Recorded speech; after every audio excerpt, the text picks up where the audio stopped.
हमारा next topic है hyperconjugation. Hyperconjugation, right. Hyperconjugation is also known as no bond resonance. No bond resonance. It is also known as Baker-Nathan effect. Baker-Nathan effect, right? It is also called as sigma pi conjugation. ठीक है, ये organic chemistry में एक बहुत important concept है और JEE और NEET में कई बार इस पे क्वेश्चंस पूछे जा चुके हैं, आगे भी पूछे जाते रहेंगे।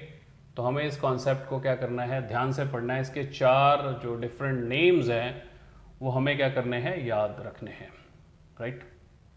अब है क्या हाइपर कॉन्जुगेशन, सबसे पहले अंडरस्टैंड करते हैं। हमारे पास एक सिस्टम है CH3 CH2 पॉजिटिव, ये हमारे पास सिस्टम है। अब इसमें हाइपर कॉन्जुगेशन होती है, इसमें क्या होती है, हाइपर कॉन्जुगेशन होती है, ठीक। कैसे, इसको मैं थोड़ा रीराइट करता हूं और ये हमारे पास, इसको मैं इस तरीके से लिख रहा हूं, राइट।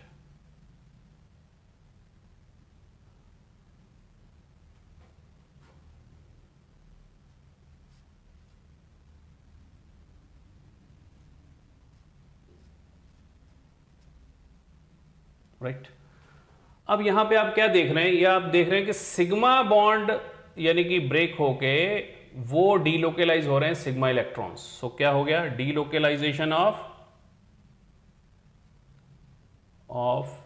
Sigma electrons. कौन डीलोकेलाइज हो रहा है, सिग्मा इलेक्ट्रॉन्स डीलोकेलाइज हो रहे हैं, राइट।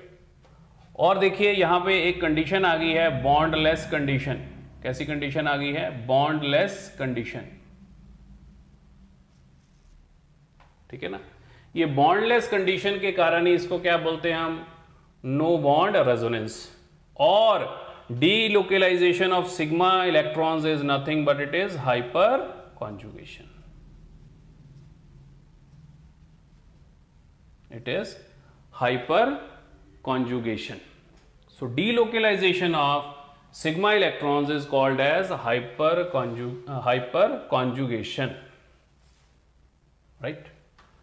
अब ये आप देखिए यहां पे ध्यान से कि यहां पे कौन से सिग्मा इलेक्ट्रॉन इन्वॉल्व हो रहे हैं, जो कार्बन और हाइड्रोजन के बीच में हैं, वो electrons which are responsible for the bond between carbon and hydrogen. कौन सी हाइड्रोजन, अल्फा हाइड्रोजन। कौन सी हाइड्रोजन, अल्फा हाइड्रोजन। अब अल्फा हाइड्रोजन क्या है भाई, अल्फा हाइड्रोजन वो हाइड्रोजन जो हमारा रेफरेंस कार्बन है। मान लो हमारे पास एक डबली बॉन्डेड कार्बन है, इसके साथ CH3 ग्रुप लगा है, ठीक है। तो ये हमारा रेफरेंस कार्बन हो गया। रेफरेंस कार्बन के साथ वाला कार्बन क्या कहलाएगा, अल्फा कार्बन।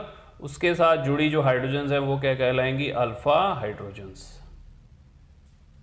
उसके साथ जुड़ी हाइड्रोजन्स क्या कहलाएंगी, अल्फा हाइड्रोजन्स कहलाएंगी, राइट। यानी कहने का मतलब है अल्फा हाइड्रोजन एंड कार्बन। कौन सा carbon, alpha carbon. Alpha hydrogen and alpha carbon का जो बॉन्ड है, कौन सा बॉन्ड, सिग्मा बॉन्ड, उसके इलेक्ट्रॉन जो हैं वो हाइपर कॉन्जुगेशन में इन्वॉल्व होते हैं। इज इट क्लियर, ठीक है, बड़ी सिंपल सी चीज है।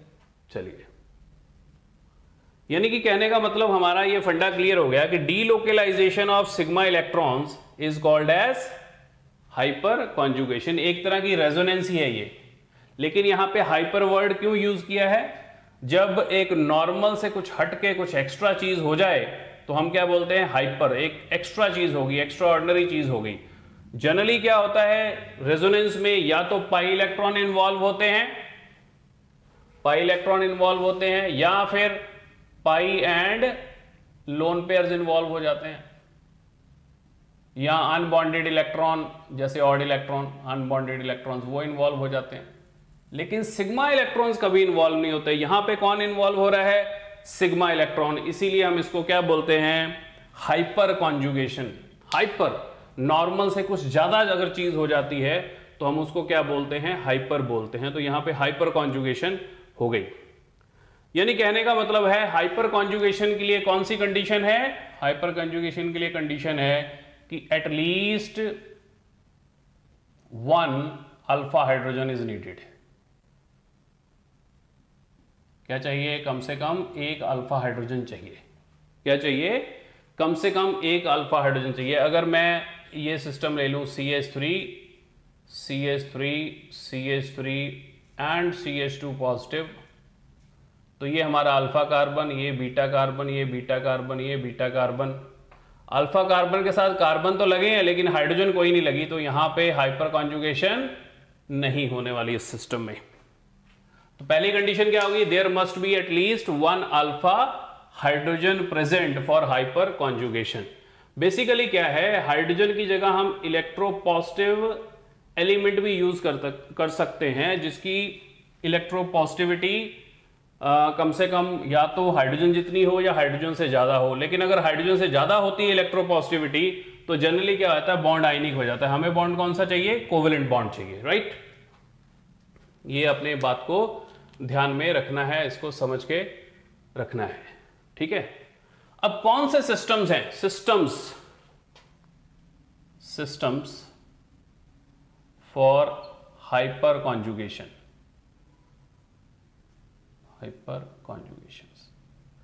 किन सिस्टम में जो है वो हाइपर कॉन्जुगेशन होगी, कौन कौन से ऐसे सिस्टम है जिसमें हाइपर कॉन्जुगेशन होती है, राइट। तो देखिए, अगर पहली बात तो कंडीशन वही है कि अल्फा हाइड्रोजन प्रेजेंट होनी चाहिए। अगर ये सिस्टम, अगर अल्फा हाइड्रोजन किसी डबली बॉन्डेड कार्बन के साथ अटैच है तब भी हाइपर कॉन्जुगेशन होगी। अगर अल्फा हाइड्रोजन किसी पॉजिटिवली चार्ज कार्बन के साथ अटैच हैं तो भी हाइपर कॉन्जुगेशन होगी। अगर अल्फा हाइड्रोजन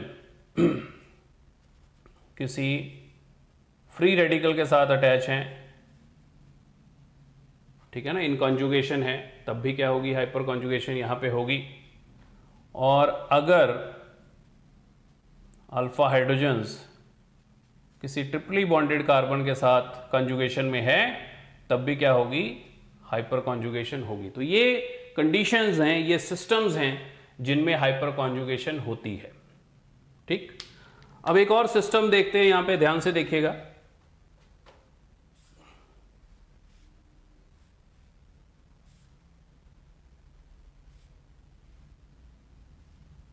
अब जैसे ये एक सिस्टम है, मान लो यहां पे हमारे पास ये डबल बॉन्ड आ गया। अगर ये डबल बॉन्ड है तो ये यहां पे क्या है, फिर ये कौन सा कार्बन हो गया, फिर ये अल्फा कार्बन हो गया ना, दिस इज अल्फा कार्बन। तो इसके साथ जुड़ी हाइड्रोजन क्या होगी, अल्फा हाइड्रोजन, ये अल्फा कार्बन हो गया। अब यहां पे हाइपर कॉन्जुगेशन होनी चाहिए लेकिन यहां पे हाइपर कॉन्जुगेशन नहीं होगी। अब ये बात याद रख लेना कि ब्रिज हेड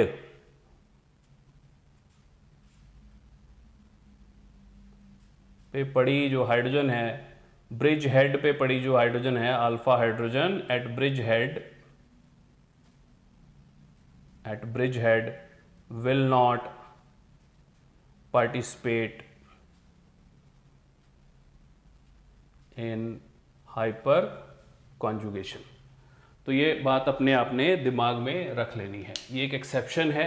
कई बार क्वेश्चन पूछा जा सकता है कि बताओ इस सिस्टम में ये वाला कार्बन जो है, ऐसे कार्बन की नंबरिंग दे देंगे 1 2 3 कुछ भी दे सकते हैं, 4 5 6 व्हाटएवर। तो आपसे पूछेंगे कि हाँ बताओ ये वाला जो नंबर्ड कार्बन है, फर्स्ट नंबर्ड कार्बन है, क्या ये हाइपर कॉन्जुगेशन में इन्वॉल्व होगा कि नहीं होगा? तो आंसर है नो, ये इन्वॉल्व नहीं होगा क्योंकि इनका प्लेन ही बहुत डिफरेंट है एक दूसरे से, ठीक है। तो इसलिए इनकी इन्वॉल्वमेंट नहीं होगी, ठीक है। इनका प्लेन ऑलमोस्ट क्या है, इस सिग्मा बॉन्ड का प्लेन ऑलमोस्ट क्या है, ये पाई इलेक्ट्रॉन क्लाउड से क्या है, परपेंडिकुलर है।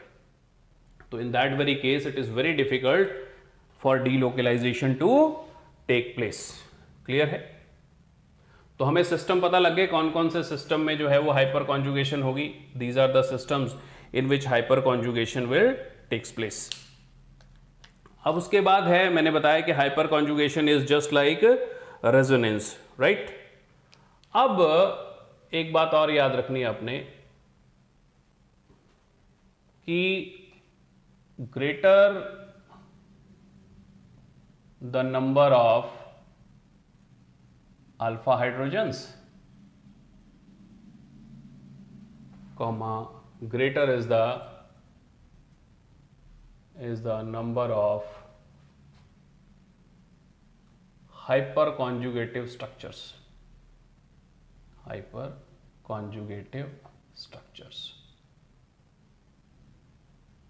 and greater is the stability, ठीक है। जितने ज्यादा हाइड्रोजन्स होंगी उतने ज्यादा हाइपर कॉन्जुगेटिव स्ट्रक्चर्स बनेंगे, उतने ज्यादा नो बॉन्ड कैनोनिकल स्ट्रक्चर्स बनेंगे। हाइपर कॉन्जुगेटिव स्ट्रक्चर्स को और क्या कहा जाता है? No bond canonical structures. उतने ज्यादा नो बॉन्ड कैनोनिकल स्ट्रक्चर्स होंगे और उतनी ज्यादा स्टेबलाइजेशन होगी। डीलोकेलाइजेशन से स्टेबलाइजेशन आती है। अब देखिए, ये पॉजिटिव चार्ज यहां था, पॉजिटिव चार्ज कहां पहुंच गया? यहां पे। एक बार यहां पे पहुंचेगा, फिर एक बार यहां पे पहुंचेगा, फिर दोबारा यहां आएगा, फिर यहां पहुंचेगा, फिर यहां पहुंचेगा, फिर यहां पहुंचेगा। यानी कहने का मतलब है चार्ज जो है वो डीलोकेलाइज हो रहा है, तो इस पे अटैक करना मुश्किल है, स्टेबिलिटी इंक्रीज करता है ये। अगर मैं कहूं ये मार्कर मैंने ऐसे रखा है, आप इस पे शूट करो, गोली मारो इस पे, या कोई चीज, कोई पत्थर मार के निशाना लगाओ, तो आपके लिए आसान होगा। लेकिन अगर इसको मैं मूव कर रहा हूं, कभी इधर कभी उधर, कभी इधर कभी उधर, तो आपके लिए इस पे अटैक करना मुश्किल होगा। सो कहने का मतलब है कि जब भी डीलोकेलाइजेशन होती है किसी चार्ज की, डबल बॉन्ड की, ऑड इलेक्ट्रॉन की, तो स्टेबिलिटी क्या हो जाती है? एनहांस हो जाती है, स्टेबिलिटी बढ़ जाती है, क्योंकि उस पर्टिकुलर पॉइंट पे अटैक करना मुश्किल हो जाता है। अटैकेबल साइट्स कौन सी होती हैं? Positive charge is attackable site, है ना। Odd presence of odd electron is attackable. Presence of double bond easily available pi electrons, again easily available pi electrons. तो अगर ये डीलोकेलाइज होते रहेंगे तो इन पे अटैक होना क्या हो जाएगा? कंपैरेटिवली डिफिकल्ट हो जाएगा। जब इन पे अटैक डिफिकल्ट हो जाएगा तो फिर क्या हो जाएगा? फिर बड़ी सिंपल सी चीज होगी कि इनकी स्टेबिलिटी जो है वो क्या हो जाएगी? एनहांस हो जाएगी। स्टेबिलिटी क्या हो जाएगी? अप हो जाएगी। स्टेबिलिटी इनकी जो है वो बढ़ जाएगी, ठीक है। अब number of hyper conjugative structures किसके बराबर होते हैं? देखिए जी, अब मान लो मैं इसकी बात करूं, CH3 CH2 पॉजिटिव, इसमें कितने स्ट्रक्चर हैं? एक तो यही है जी, एक स्ट्रक्चर ये हो गया, प्लस 3 हाइड्रोजन है बारी बारी से। जैसे इस पे पॉजिटिव चार्ज आया है, फिर इस पे पॉजिटिव चार्ज आएगा 2, फिर इस पे पॉजिटिव चार्ज आएगा 3, 3 ही हो गए, तो टोटल कितने हो गए? 4 हाइपर कॉन्जुगेटिव स्ट्रक्चर। तो इसका मतलब आप कहोगे कि number of alpha hydrogens plus 1 is equal to number of hyper conjugative structures. Hyper conjugative structures, but it is not fully true. It is not fully true. कैसे? अब जैसे फॉर एग्जांपल मान लो मैं ये एक एग्जांपल ले लेता हूं, यहां पे हाइड्रोजन लगा दी, यहां पे हाइड्रोजन लगा दी, यहां पे हाइड्रोजन लगा दी और यहां पे हाइड्रोजन लगा दी, ठीक। और ये मैंने 2 डबल बॉन्ड लगा दिए। अब देखिए, double bond alpha carbon alpha hydrogen, double bond alpha carbon alpha, double bond alpha carbon alpha hydrogen, ठीक है। तो कहने का मतलब ये है, अब यहां पे अगर आप ध्यान से देखो तो 4 अल्फा हाइड्रोजन्स हैं। कितनी अल्फा हाइड्रोजन्स हैं? 4 अल्फा हाइड्रोजन्स हैं। कितनी अल्फा हाइड्रोजन है? 4। तो इसका मतलब अगर मैं इस हिसाब से कैलकुलेट करूं तो मेरे पास, इस हिसाब से कैलकुलेट करूं, ये वाला जो हमने फॉर्मूला लिखा है, इस हिसाब से अगर मैं कैलकुलेट करूं तो मेरे पास हाइपर कॉन्जुगेटिव स्ट्रक्चर्स बनते हैं 5, बट हाइपर कॉन्जुगेटिव स्ट्रक्चर्स कितने हैं? 9। हाइपर कॉन्जुगेटिव स्ट्रक्चर्स कितने हैं? 9। ऐसा क्यों है? Why there are 9 structures? क्योंकि देखो, ये दोनों हाइड्रोजन और ये दोनों, यानी कि चारों के चारों हाइड्रोजन एक बार इसके साथ इन्वॉल्व होंगे, एक बार इसके साथ इन्वॉल्व होंगे। तो कहने का मतलब है हमारा नया फार्मूला जो है वो number of hyper conjugative structures is equal to किसके बराबर हो जाएगा? Number of alpha hydrogens into number of active sites.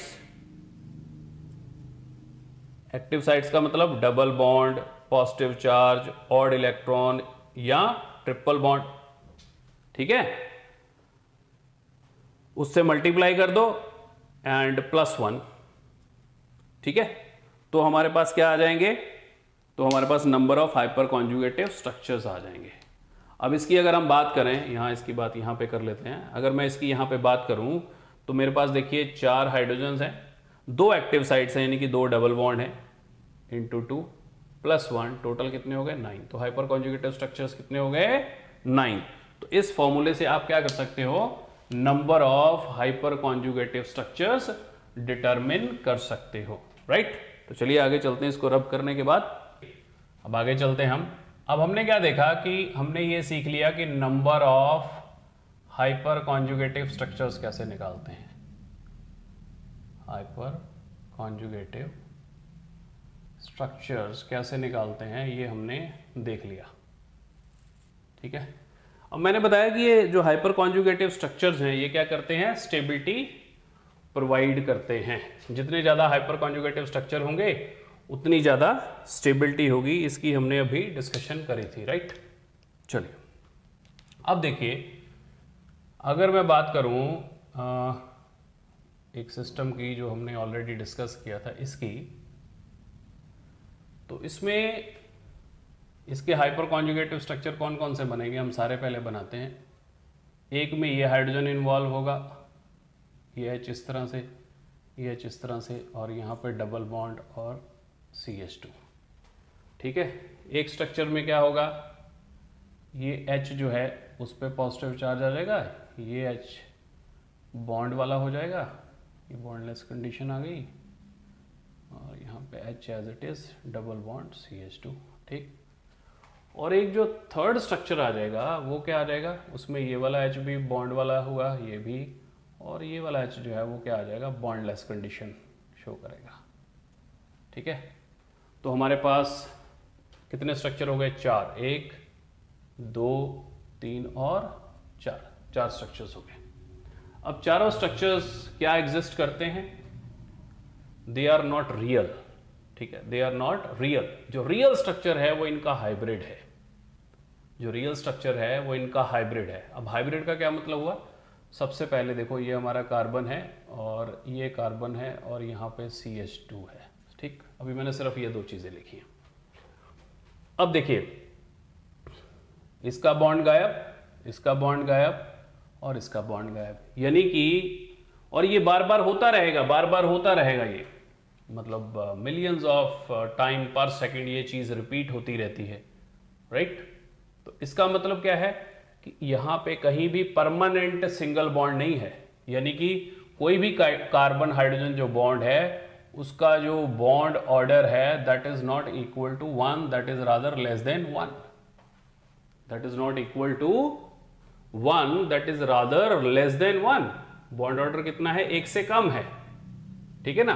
तो इसका मतलब मैं इन बॉन्ड्स को डॉटेड शो करूंगा, पूरे तो है नहीं, फिर ये लेस देन 1 है, ठीक है।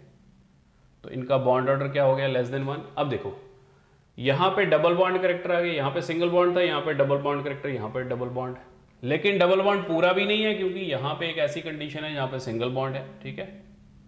तो यहां पे मैंने इस तरह से बना दिया, राइट। अच्छा, अब यहां पे पॉजिटिव चार्ज गायब हो गया इन स्ट्रक्चर्स में, और यहां पे पॉजिटिव चार्ज आ गया, लेकिन ऐसा स्ट्रक्चर भी है जहां हाइड्रोजन पे पॉजिटिव चार्ज नहीं भी है, तो मैं पूरा पॉजिटिव भी नहीं लिख सकता। अब यहाँ पे पॉजिटिव चार्ज पूरा है लेकिन इन स्ट्रक्चर्स में नहीं है, तो यानी कि यहाँ पे भी मैं पूरा पॉजिटिव नहीं लिख सकता, यानी कि यहाँ पे भी मैं पार्शियल पॉजिटिव लिखूंगा, यहाँ पे भी पार्शियल पॉजिटिव लिखूंगा, यहाँ पे भी पार्शियल पॉजिटिव और यहाँ पे भी पार्शियल पॉजिटिव। तो ये जो हाइब्रिड स्ट्रक्चर है that is the real structure. ये हाइब्रिड स्ट्रक्चर जो है वो क्या है, रियल स्ट्रक्चर है, ये आपने ध्यान रखना है, ठीक है, इंपॉर्टेंट, कोई दिक्कत तो नहीं इसमें। अब नेक्स्ट जो है एक और बात यहां देखिए इंपॉर्टेंट, वो है कि जो हाइपर कॉन्जुगेशन मॉडिफाइज द, क्या करेगा, हाइब्रिडाइजेशन। ये क्या करती है, हाइब्रिडाइजेशन को मॉडिफाई कर देती है। अब देखिए यहां पे क्लियर हमें दिख रहा है कि हाइब्रिडाइजेशन क्या है, sp3। हाइब्रिडाइजेशन क्या है, sp3। लेकिन यहां पे ये कार्बन डबल बॉन्ड बनाने लग गया, 2 पाई बॉन्ड बनाने लग गया, यानी कि इसकी हाइब्रिडाइजेशन क्या होगी, sp2। तो हाइब्रिडाइजेशन जो है that is being modified where there is hyper conjugation. इस चीज को आपने जो है वो ध्यान में रखना है कि हाइपर कॉन्जुगेशन के कारण मॉडिफाई हो जाती है क्या, हाइब्रिडाइजेशन, राइट। तो बड़ी इंपॉर्टेंट चीज है। अब नेक्स्ट एक और पॉइंट है कि जो हाइपर कॉन्जुगेशन है, हाइपर कॉन्जुगेशन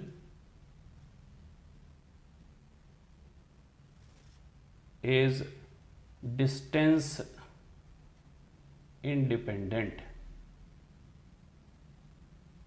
इसका क्या मतलब हुआ, इसका ये मतलब हुआ कि भाई ये डिस्टेंस पे डिपेंड नहीं करती। अब जैसे फॉर एग्जांपल मैं ये एक सिस्टम ले लेता हूँ, ये जैसे मैंने यहाँ पे CH3 ले लिया, यहाँ पे CH2 पॉजिटिव ले लिया, राइट, ठीक है। अब यहाँ पे अगर हम हाइपर कॉन्जुगेशन को प्रोपेगेट करेंगे तो यहाँ ये हाइपर कॉन्जुगेशन के इफेक्ट को एंजॉय नहीं करेगा, इसका पॉजिटिव चार्ज दूर नहीं होगा, ठीक। कैसे, देखिए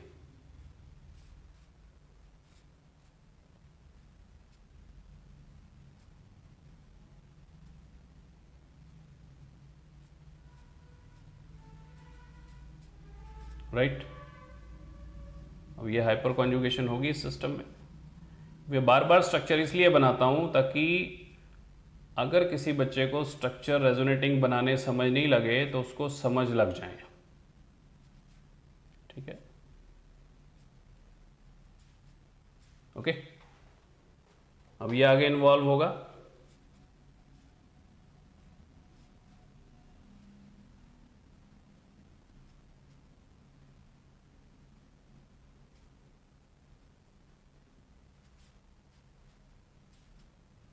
राइट।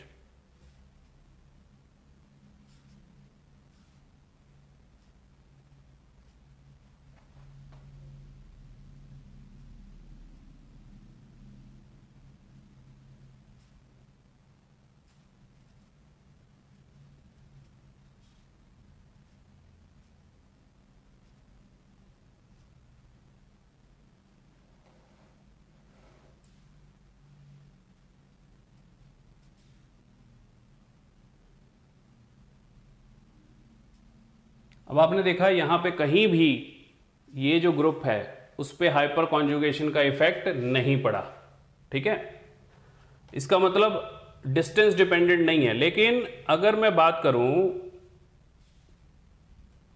ये ग्रुप की CH3 और यहां पे CH2 पॉजिटिव लगा दूं, अब ये दूर हो गया, ये CH3 से ये ग्रुप CH2 पॉजिटिव दूर है, लेकिन यहां पे आप देखेंगे कि it will be benefited because of hyper conjugation. It will be benefited because of hyper conjugation. देखिए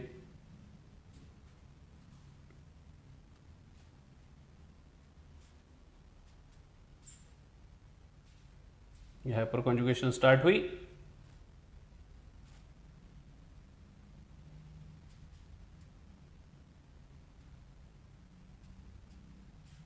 राइट।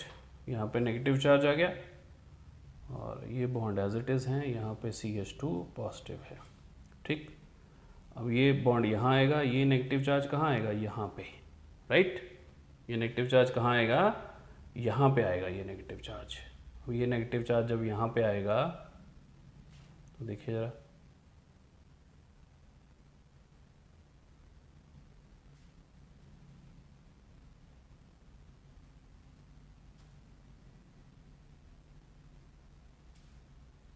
यहाँ पे नेगेटिव चार्ज।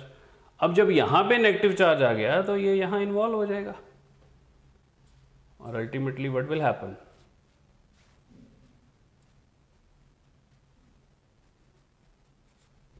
अब इसको बेनिफिट मिला कि नहीं मिला,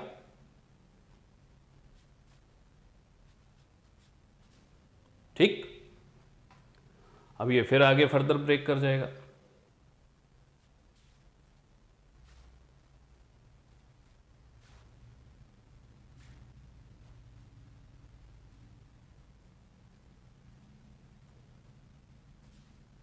राइट, दोबारा से इस पे पॉजिटिव चार्ज आ गया, यहाँ पर डबल बॉन्ड बन गया, ये डबल बॉन्ड टूट गया, अंदर बना दो, ठीक, ये डबल बॉन्ड ब्रेक कर गया। अब ये यहाँ बन जाएगा, ये वापस वहाँ पे पहुँच जाएगा, ठीक है।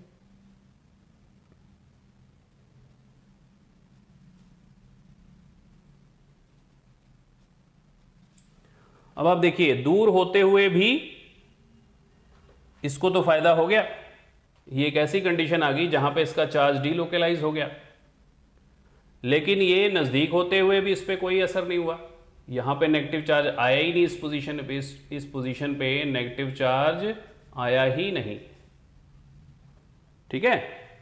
तो कहने का मतलब यह है कि it is not distance dependent, ठीक है, it is not distance dependent. दूसरी बात, ये जो आपका एल्काइल ग्रुप था, जो CH3 ग्रुप था, इसका इफेक्ट जो है ऑर्थो एंड पैरा दोनों पोजीशन पे होगा। यानी कहने का मतलब है, अगर यहाँ पे CH3 लगा है और अगर यहाँ पे CH2 पॉजिटिव होता, तो जैसे यहाँ पे इसको इफेक्ट मिला है, इसको फायदा मिला है, वैसे ही इसको यहाँ पे भी फायदा मिलता और दोनों पोजीशन पे बराबर मिलता, सेम मिलता, दोनों पोजीशन पे क्या मिलता, सेम इफेक्ट मिलता, ठीक है।